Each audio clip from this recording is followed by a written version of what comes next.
नमस्कार। उत्तर प्रदेश के स्कूलों में लीडरशिप का संकट सालों से एक बहुत बड़ी प्रॉब्लम रही है। लेकिन जानते हैं, हाल ही में एक अदालती फैसले ने इस पुरानी व्यवस्था को पूरी तरह से हिलाकर रख दिया है।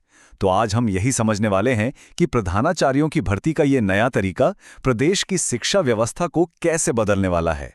अच्छा सोचिए, एक स्कूल का लीडर कौन होना चाहिए? क्या वो जो सबसे लंबे समय से पढ़ा रहा है, मतलब जो सबसे सीनियर है, या फिर वो जिसमें सच में लीडरशिप की काबिलियत है?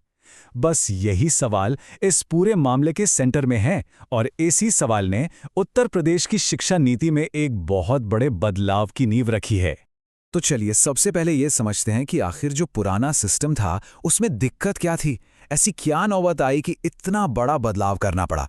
तो देखिए, इस पूरे बदलाव की शुरुआत हुई इलाहाबाद हाई कोर्ट के एक बहुत ही कह सकते हैं ऐतिहासिक फैसले से। कोर्ट ने सालों से चली आ रही भर्ती प्रक्रिया पर रोक लगा दी और एक ऐसा ऑर्डर पास किया जिसका असर प्रदेश के हजारों स्कूलों पर पड़ना ही था। तो ये पुरानी व्यवस्था आखिर थी क्या? बहुत सीधी सी थी। मतलब सीधा सा हिसाब था, जो टीचर सबसे सीनियर, बस वही प्रमोशन पाकर प्रिंसिपल बन जाता था। कोई अलग से एग्जाम नहीं, कोई इंटरव्यू नहीं, कुछ भी नहीं। और इस सिस्टम का नतीजा क्या निकला? नतीजा था स्कूलों में लीडरशिप का एक बहुत बड़ा संकट। देखिए, 2019 और 2020 के बीच प्रधानाचार्य के 884 पद खाली पड़े रहे। और बात यही खत्म नहीं हुई। 2021-22 में हेडमास्टर के 729 और पद खाली रह गए। यानी आप सोचिए, हजारों स्कूल बिना किसी परमानेंट लीडर के चल रहे थे। तो इस डेडलॉक को तोड़ने के लिए फाइनली कोर्ट को बीच में आना पड़ा। तो चलिए देखते हैं कि कोर्ट ने इस प्रॉब्लम का क्या सल्यूशन निकाला। कोर्ट का फैसला एकदम क्रिस्टल क्लियर था। अब से प्रिंसिपल कौन बनेगा, ये सीनियरिटी से तय नहीं होगा। इसके लिए एक रिटन एग्जाम होगा और एक इंटरव्यू होगा। मतलब अब सिर्फ और सिर्फ मेरिट देखी जाएगी।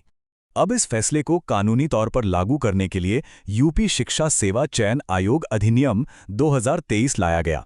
इस नए एक्ट ने क्या किया? इसने पुराने सारे नियम खत्म कर दिए और ये कंपलसरी कर दिया कि अब जो भी सिलेक्शन होगा वो मेरिट के बेस पर ही होगा।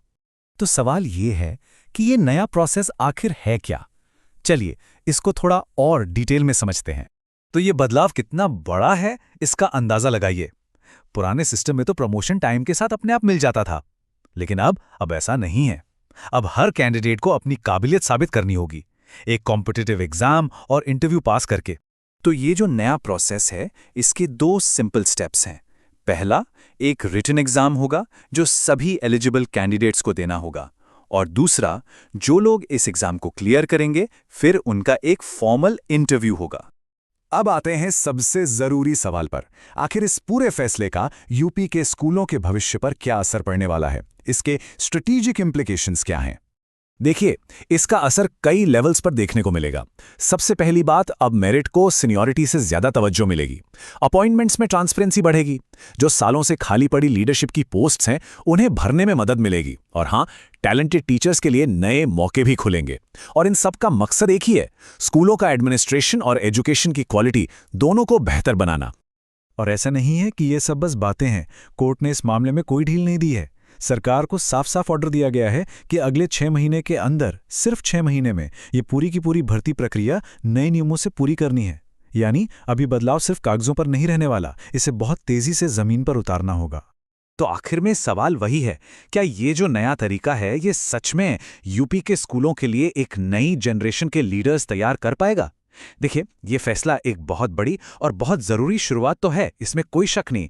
लेकिन असली चैलेंज, असली चुनौती तो अब इस पूरे प्रोसेस को बिना किसी भेदभाव के और असरदार तरीके से लागू करने की है।